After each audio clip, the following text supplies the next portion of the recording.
Fy enw I o Anna Catrin Powys a dwi'n astudio MA Astudiaethau Cymreig a Cheltaidd.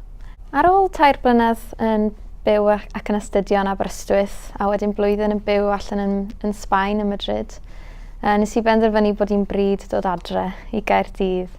Ac oedd y cwrs MA Astudiaethau Cymreig a Cheltaidd yn Ysgol y Gymraeg yma ym Mhrifysgol Caerdydd yn cynnig cyfle I fi I ddatblygu sgiliau ymhellach ac I roi blwyddyn I fi feddwl am yr hyn o'n I eisiau gwneud yn y dyfodol.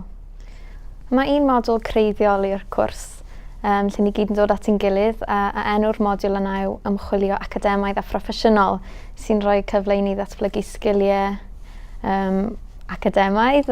Enghraifft, ni'n dysgu am foeseg ymchwil, ni'n cael cyfle I weithio fel grŵp yn datblygu syniadau ac yn cael trafodaethau am ein prosiectau arbenigol ni yn hunain.